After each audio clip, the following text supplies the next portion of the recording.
switch. Before we have opening prayer, I'm going to start with some verses. And it's from Exodus. In the first month, the whole Israelite community arrived at the desert of Zin, and they stayed at Kadesh. There Miriam died and was buried. Now there was no water for the community, and the people gathered in opposition to Moses and Aaron.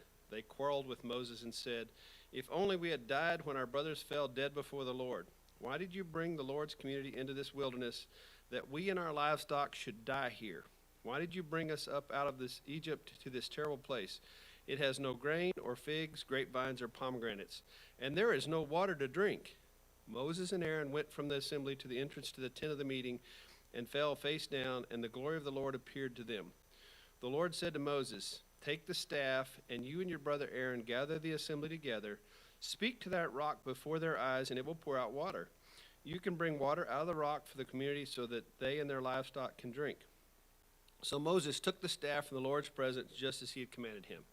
He and Aaron gathered the assembly together in front of the rock, and Moses said to them, "Listen, you rebels, must we bring you water out of this rock?" Then Moses raised his arm and struck the rock twice with his staff. Water gushed out, and the community and their livestock drank. But the Lord said to Moses and Aaron, "Because you did not trust in me enough to honor me as holy in the sight of the Israelites, you will not bring this community into the land I give them." These were the waters of Meribah, where the Israelites quarreled with the Lord and where he was proved holy among them. Would you open us in prayer? Father, we thank you that you forgive us when we act so stupid sometimes. Seems like we just keep doing it. And your grace, your mercy, thank you. Thank you for this church, that we can come and worship you and start again and again. Thank you for that. Bless this time, create in us a clean heart and renew a right spirit within us. In Jesus' name, amen. Okay, so what emotion do we think that Moses had there? Let's unpackage this a little bit. What emotion do you think that Moses evidenced when he did this with the rock? Anger. Yeah, it's kind of interesting because, you know, if I'm not mistaken, this is not the only time that he got water, but this time he was supposed to speak to the rock, and he didn't do that. He hit it. Not only did he hit it once, he hit it twice. I wonder if it didn't work the first time. You know, but he did it, and God was faithful, and he did it. You know, God made sure it worked. Well, there are multiple verses about anger. Anger is our topic today. And so Ephesians 4:26 says, "Be angry and sin not. Let not the sun go down upon your wrath." Has anybody heard that as an admonishment to a new couple? Marriage advice? What? I've heard that given as like marriage advice. Yeah, like, you know, don't go to bed angry, you know, like settle this. The message says, go ahead and be angry. You do well to be angry, but don't use anger as fuel for revenge, and don't stay angry. Don't go to bed angry. Don't give the devil that kind of foothold in your life. What I think that, you know, I've heard that as marriage advice, and when I hear that, I generally counter it, and if I haven't had a chance to counter it, I may lead with it, because somewhere along the way, I think they're going to get that advice. My advice on that is that the principle is good, but the reality is in a situation with a couple, there's a lot of strong emotions, and sometimes it's better to actually just sleep on it and then come back the next day and deal with it. Because I think that sometimes we have kind of a short fuse. We get angry more because we're tired. And so if they will sleep it over, that may be one thing that can really help. The other problem I see with trying to fix this is sometimes anger escalates. You know, sometimes that you know, instead of the two cooling down and, you know, whatever, if they'll settle down, but instead it's kind of like, okay, we got to solve this, and I can't solve this until I can get some sleep. I can't get some sleep unless we solve, you know. And so you kind of enter into one of those situations where it's probably better if they just, one of them sleep on the couch, whatever they got to do, and then the next day come back, because by then you may be a little more forgiving, you may be a little more accepting. You know, you're no longer driven by this, this desire to kind of get it.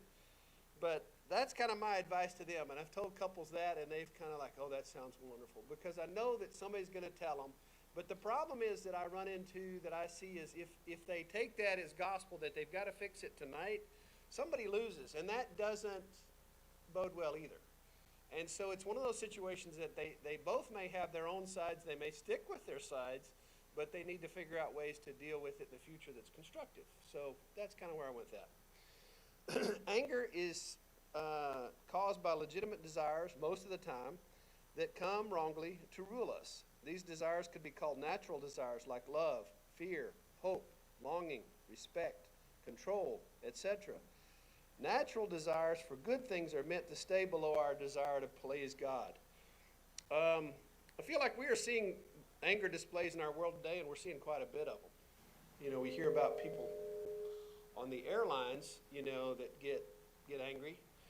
Are there more of them, or is it just more publicity? Because there's not that much new in the news, since a lot of people are kind of locked in, etc. So it may just be that we're seeing more publication of it, and it may not be that the numbers are up. But I think that we can all analyze an airline and figure out kind of what's going on. It's like every time we turn around, they've got another limit. They're going to charge us for our baggage. They lose our their luggage. They don't care about our flights. They don't try to help us. They can just cancel the flight. You're like, wait. You can do that, but then you really should try to help me get somewhere else. And we feel like that they have that kind of control and that power. But, respect, it's something I think that they have dealt with our respect, and we've lost it. They don't care. Fear, we're afraid that we're not going to make it to our destination, or that the other thing that's a big thing with these flights is going to be financial. If you have to rent a car, if you have to get another flight, how are you going to do this, when it was kind of an agreement with them that they were going to make sure we were able to do this, and that's why we paid for our tickets, et cetera, et cetera. But there's a lot of things that go into that. And I think the masks actually probably don't help for a lot of reasons. I think the masks, number one, it's hard to read people's faces and emotions when they're wearing a mask. And so I think we're not always getting the right signals, maybe. That's one. We're just getting half of the signals, not the rest. I think the other thing that we're not getting with the mask is maybe there are some people that we know, that I know medically, that they have underlying medical problems with oxygen, carbon dioxide. One of the things that we know, if people get high levels of carbon dioxide, they can get kind of like being drunk or angry. They can get kind of messed up. And so we may be seeing some of that too. And so I think, and the other thing is that sometimes, we've taken away, people's ability to choose sometimes by making them wear the mask in the first place. So there's a lot of stuff going on there. But I don't know if there's more displays. I just think that we probably are seeing it publicized a little bit more. The Bible speaks of an angry God, Psalm 86:15. But you, O Lord, are God, merciful and gracious, slow to anger, and abounding in steadfast love and faithfulness. This verse would even be more powerful in Hebrew, because they would use one word for this steadfast love and faithfulness. But slow to anger and abounding in hesed. Hesed is, it's a word, but it's a word that has concept, kind of like shalom. Peace, it's peace, prosperity, it's everything's right with the world. Hesed is God's merciful, faithful, loving kindness, if you could kind of use all those words together. So it's one word, but it means a lot of things to them. And so that would be saying that, and God's Hesed, and so would be more of like saying, but you, O Lord, are God, merciful and gracious. Back to his character, using Hesed part, faithful, loving kindness, graciousness, slow to anger and abounding in steadfast love and faithfulness. Now, another way God's anger is described in the Bible is through the metaphor of God hiding his face. And this is something that I've kind of dealt with in my own ways that, that we talk about God's turning his back. God turned his back so that Moses could see his backside, because Moses couldn't see his face because he'd be dead. But I don't think that that what we're doing, that God ever turns his back on what we're doing. I think God is face to us the whole time. Obviously, we can't see God, but he's watching us. And so they would say is that he would hide his face because of his divine presence and power. The context of the verses of God getting angry reveals why he gets angry. God gets angry when there's a violation of his character. God is righteous, just, and holy. And none of these attributes can be compromised. Exodus 24:6, Isaiah 42:8, that's where we get those. God was angry with the nation of Israel and with Israel's kings every time they turned away from obeying him. 1 Kings 11:9-10, 2 Kings 17:18. The wicked practices of the nations in Canaan, such as child sacrifice, sexual perversion, these things aroused God's anger to the point he commanded Israel to completely destroy them, every man, woman, child, and animal, to remove the wickedness from the land. Deuteronomy 7:1-6. Just as a parent becomes angry at anything that would hurt his children, so God's anger is directed at that which would harm his people in their relation with him. As surely as I live, declares the sovereign Lord, I take no pleasure in the death of the wicked, but rather that they turn from their evil ways and live. I think the big difference between the anger of God and the gods of like countries like Canaan, Egypt, wherever, the difference for that, I like to use the big, our God, the big G, Yahweh. Little g gods from Canaan and Egypt, well, they were fickle gods. So they would blame weather and whatever on their gods, but there were fickle gods, and they got angry, and they didn't really know why, and that's just who they are, and they just fly off the handle and they get mad. Well, we can say that at least God has a motive. He has there's something that we have done. It's not in his character to be angry at us; it's in character to love us, but we create problems. And so I think that is kind of the big difference between the little g gods that they had and our God. And I hope, does that kind of gel? That makes sense? But because our God's not fickle, he does not just, decide, okay, I'm going to do this today just because. And so I think that we would see that as a difference in character. Back to us humans. What is stress? Stress is being in a situation that you have no control. If you have control, you're not stressed. If you have some control, you're not stressed. If you have no control, it can be very stressful. Like just imagine the people in the concentration camps in Auschwitz. Stress does things like makes you lose your teeth. The stress, you don't sleep. Your hair gets brittle. There's lots of things that biologically happen to you. You can get ulcers. Ulcers can bleed. You can die. Stress is not good. Well, that's another thing goes back to what I think triggers anger sometimes is stress. When there are things going on that we can't control, we don't feel like we have input, and therefore we're going to be more stressed. And I think airlines are a classic situation with that too. And then there's something I found in looking through some of this. There are 3 types of anger which shape how we react to the situation. These are passive aggression, open aggression, and assertive anger. Anybody got an idea of something of passive aggression? I do, because I deal with it every single day with the kids at school. It's like they're not going to talk back to you, but they're not going to do what you tell them. They get that face of defiance, and no matter what you say, no matter what you think, they don't care, and they're not going to let Yeah, that's passive aggression, because they're doing something. They're not doing something that you can. They've learned how close they can get to the line without stepping over. Let's put it that way. It's attitude and whatever. Okay, what about open aggression? It sounds really strange, but it's really funny. But even proximity is aggressive. The closer I get into Carl's face, and he will tell you, just like me, there is something in me that I'm getting too close to Carl. And Carl, and so there's this funny thing about just our personal space that can be aggressive. What's interesting I've learned also in teaching, though, is that it can be a very useful teaching tool. For example, if Carl is falling asleep or asleep, if I get close to him, the other class is to wake him up, or he goes, oh, I better pay attention. Isn't that weird? So, yes, it's aggression, but I'm not using it in that case as aggression. But it is aggression, and that by itself, I mean, we can take tons of ideas, but open aggression. I mean, it could be verbal threats, it could be hitting somebody, whatever. And then there's assertive anger, in which case you're really doing something. I mean, beyond, openly doing something. I think that's when you actually strike a blow or do something else. So that's, those three.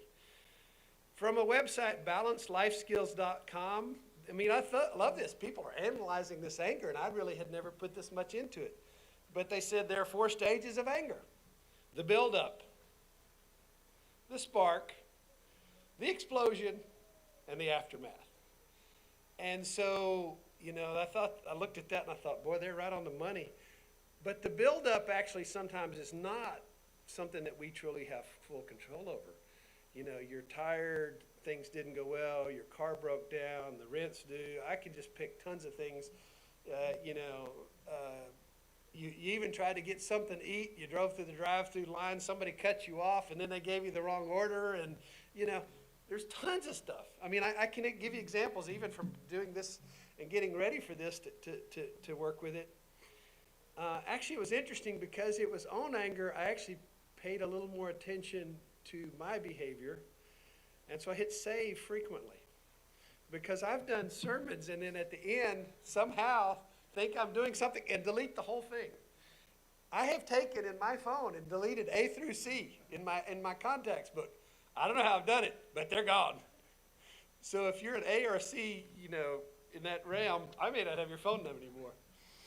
We all laugh, but it's, but what I learned, what I did on this day, instead of becoming angry, is I made sure that I saved frequently. In fact, at one point I made a mistake and I went, ooh, I just deleted some stuff by, trying to cut and paste, and I don't know how much did I lose. So then I just saved this as Anger Sermon 2 and went back to the list, and there was Anger Sermon 1, and it had it, and then I could pull off the 2 and keep working, okay? Thought through it, but the saving is what saved me multiple times, of making sure that I had backed it up so that I didn't get to the end of this thing and delete it all. It was what I'm saying. So the buildup, which, like I said, I don't think that we always have control of the buildup. I've seen people who, are very level-headed, and for some reason that day is just not good. And I hope you can sense that because, things can go out of whack and whatever. And so it's nice sometimes to be able to say, oh, maybe they just need some space, leave them alone, let them calm down, whatever. And then there's something that triggers it, and you may be the trigger without being part of the buildup. So you got to understand that too. And then the aftermath is kind of the scorched earth, after everything is already done. So going back to the marriage advice, I don't recommend them trying to keep fighting to solve this. They need to take a break. Let's kind of work on, letting everything cool down the spark, cool down the buildup, because otherwise the aftermath may not be pretty in that relationship. Something just flew by the window. Anyway, anger itself is not a sin, but the strong emotion, unrestrained, can lead very quickly to sin.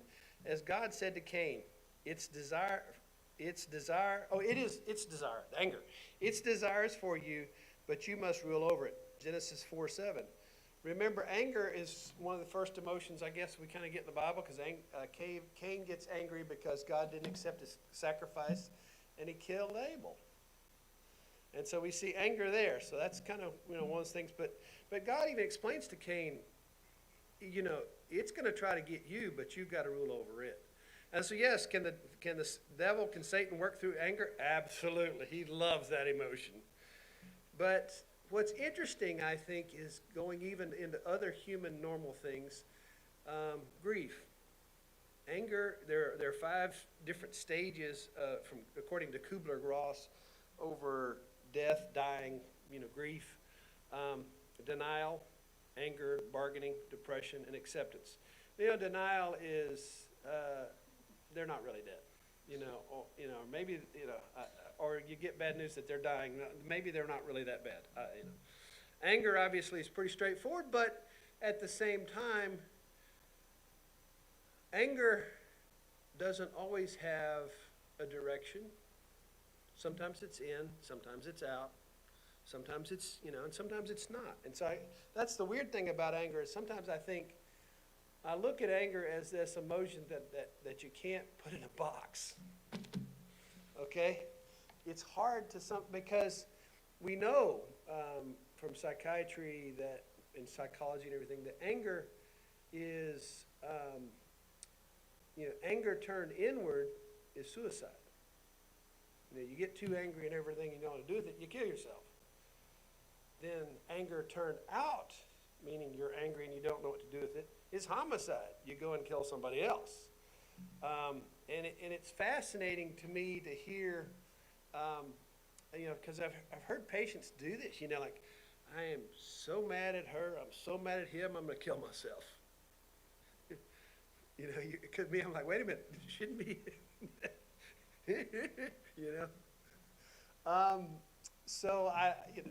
But anger is one of them. Bargaining, depression, acceptance, they're part of the framework, but that's a normal part of grief.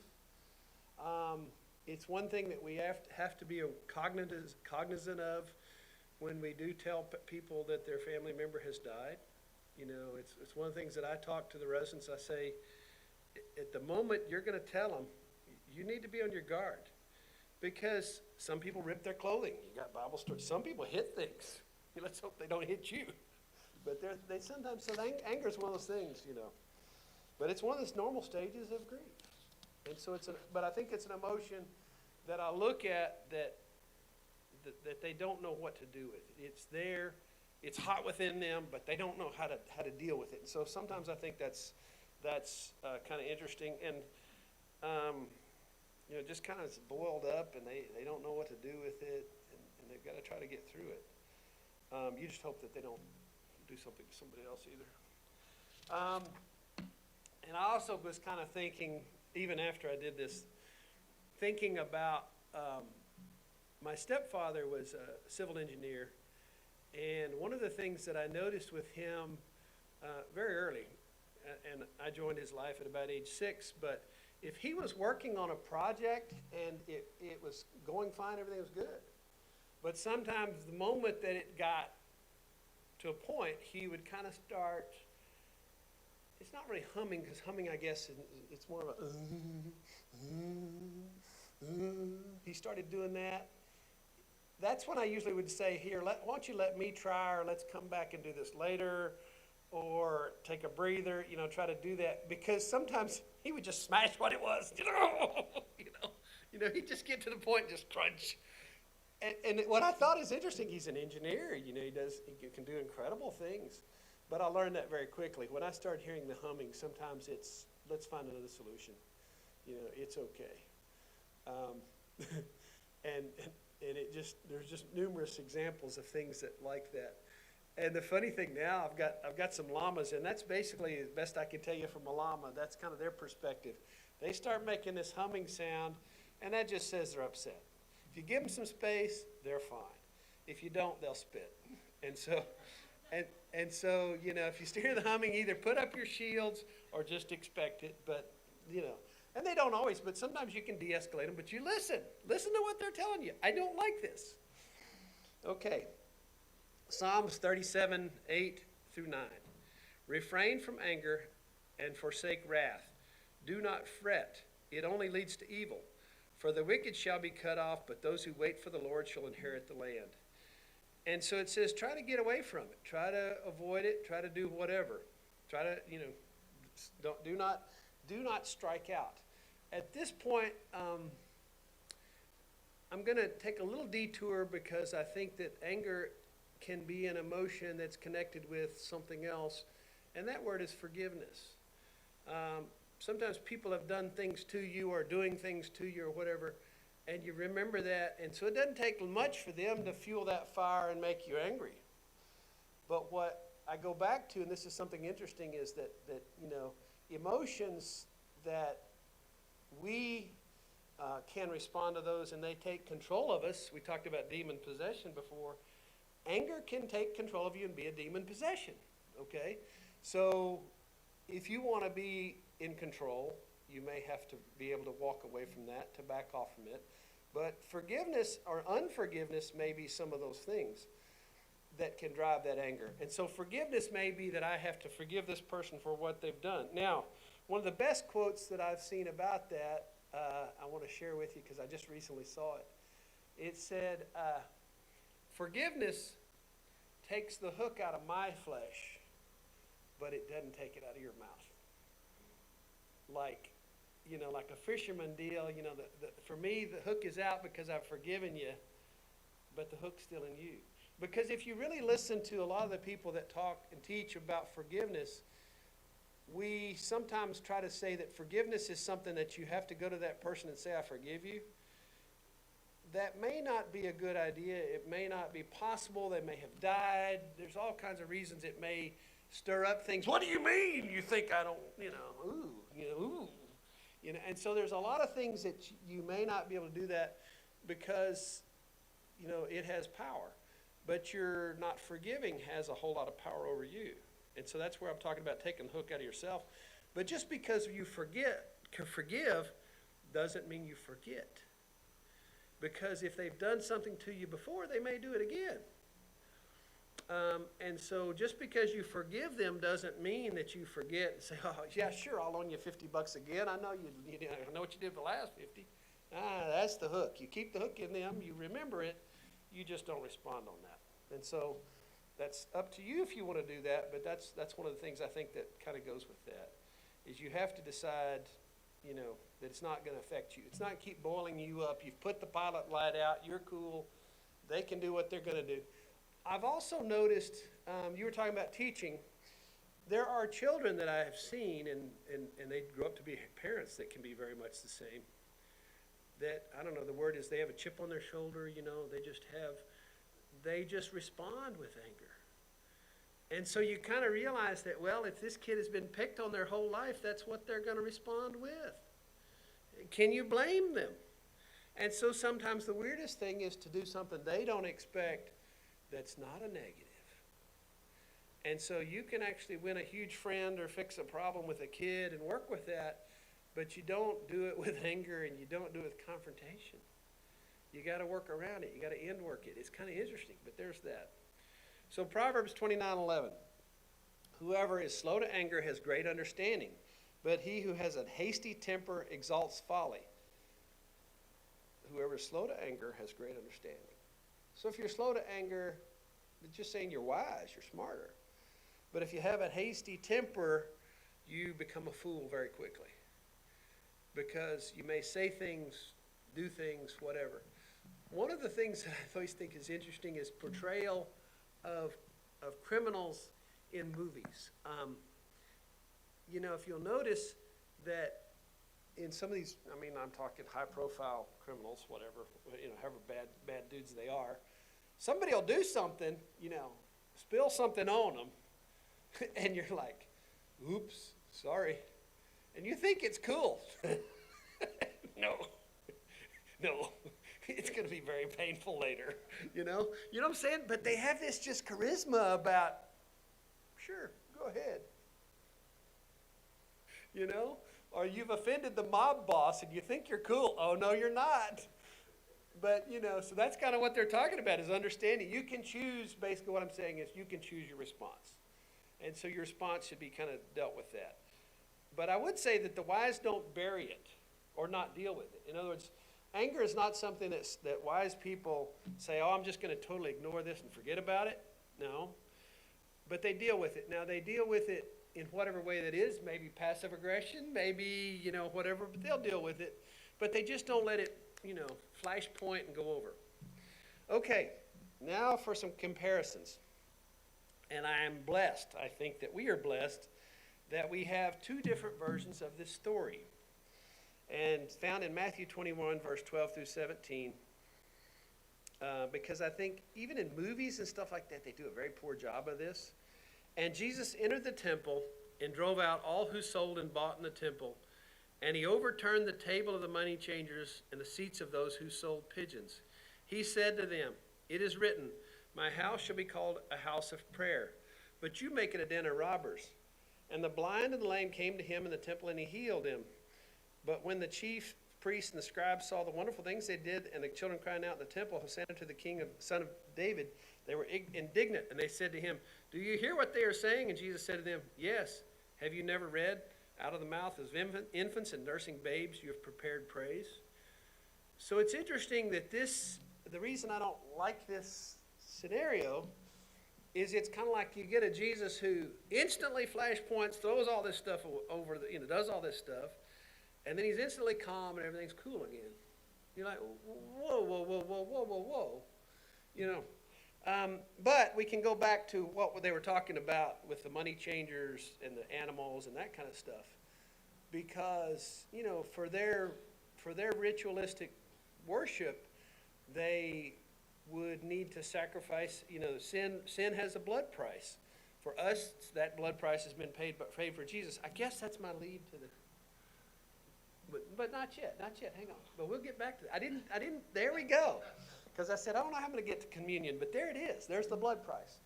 But for these money changers, they were making a profit off running business at the temple, which is why Jesus was mad. They would say, "Oh, no, your money's no good here because those are Roman coins, or those are Greek coins, or they could do the exchange and take the money." "Oh, no, you have to have temple money." And temple money has an exchange rate of its own, and we said it today.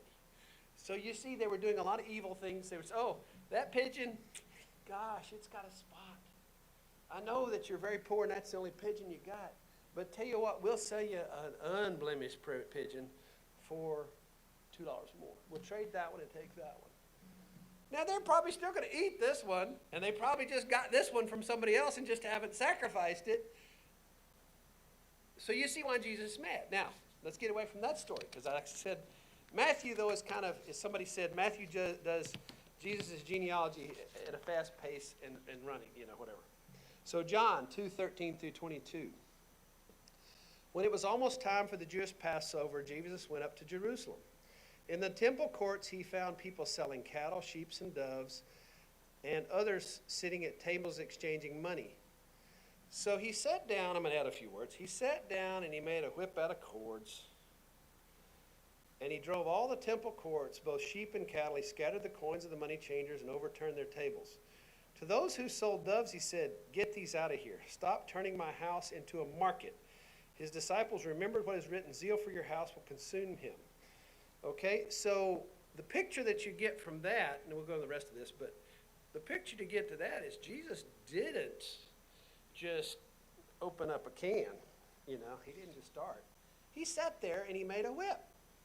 That takes time, This is not I would probably do more than this, but these were just 3 strands, But he took and he sat there and actually made the whip that he drove them out with. That's counting to 10. That's all I got to say about that, because he didn't just do what they're showing the first and just start ripping over tables and everything. He actually did that. And, and let's face it, with the whip, he needed it to drive the cattle out. You could drive people with it. He just basically said, "We're going to clear this place out." But he took a little time to do that. So I think that was the anger that we've talked about over here, the third one, which was assertive anger.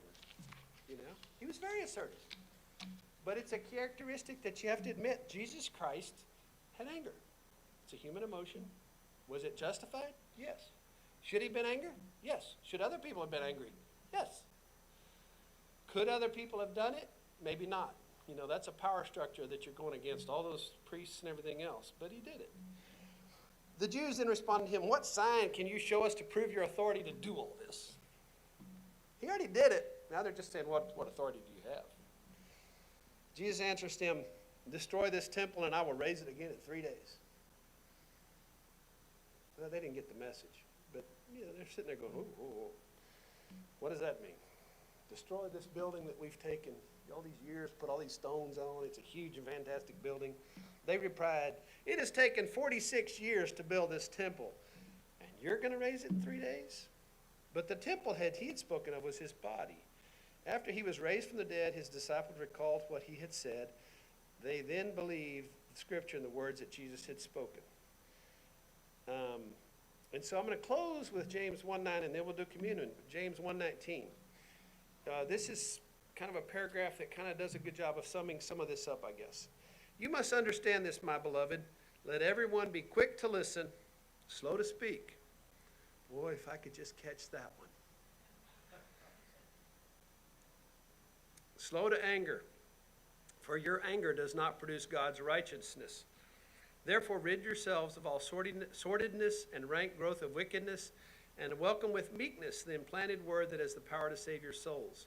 But be doers of the word and not merely hearers who deceive themselves. For if any are hearers of the word and not doers, they are like those who look at themselves in a mirror. For they look at themselves and on going away immediately forget what they were like. But those who look into the perfect law, the law of liberty, and persevere, being not hearers who forget, but doers who act, they will be blessed in their doing.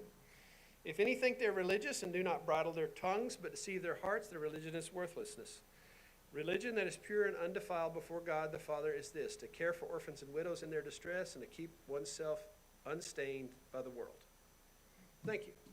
Now we do communion.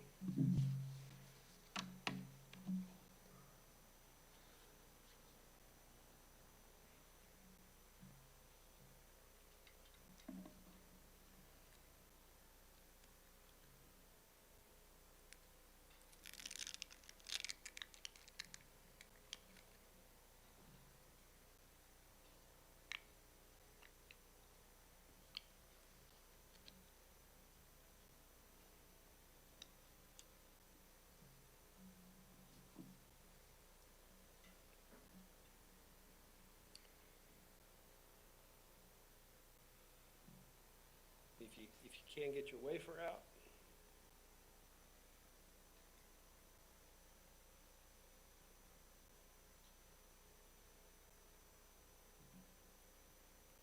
everybody good? And so, for this ritualistic sacrifice, involved an animal, and so this is my body, which is broken for you, Jesus said. Take and eat in remembrance of me. And as we just briefly talked about, but sin has a price, sin that may be driven by anger. Many times I think that we do things in anger that we sit back and say, that was so stupid. Why did I do that? And so maybe through time we will learn to control ourselves, count to 10, whatever it takes, back away, let it go. But sin has a price. And for them it was sacrifice for these animals because it required blood, but our sacrifice is through Jesus Christ who gave his blood for us. Take in remembrance of me. Heavenly Father, we thank you for this lesson today because it came to me in dealing with someone who was grieving. And one of their emotions that they talked about was anger. And anger was directed at their loved one because they had not done some things. But anger is directed at them because they had not done some things. And so there's anger driven both ways on this. And I'm hearing this, but also there are emotions like guilt and things like that that are going with some of this stuff. And I realized that, well, you know, even though they're a couple, they're two different people. And so, you know, you can only take responsibility for whatever your part is for sure, and even then you can be guilty about a lot of things, but you maybe can't change anything. And so for this, I said there's anger, and you know, you really have to get rid of the anger. I don't know what you do with it, but it has to go away. You can't let it eat you. You can't let it remain a hook in your flesh, as that quote said. And so I talked about that, but also said that, you know, also at times of grieving and stuff, people can be angry at God. But God is big enough to take that anger. God created as an emotion in you. Anger can be useful, as we see from Jesus clearing the temple. Anger can motivate us to take care of things that are injustices and wrongs in our world. That is good anger. But bad anger is that which we lose control and don't think and don't work through it. And that can be a destructive kind of anger. But it's an emotion that God has given to us. But God can take our anger. He can manage it. Because sometimes we just have to work through that. And like I said, I personally, I really have no real clue of how to really describe anger, except for it's kind of this feeling that's in there that you know, it just, gets your heart rate up, your blood pressure up. It just all happens at once. You don't know where it comes from. You have trouble. You can't compartmentalize it. You have trouble controlling it. That's the things that you're talking about us doing, is working on controlling it. Hard to say we thank you for our human emotion of anger, but I think we need to, because it's something you've given us, and it's something that is useful. But help us not use it for destructive purposes. All these things I pray in Jesus' name. Amen.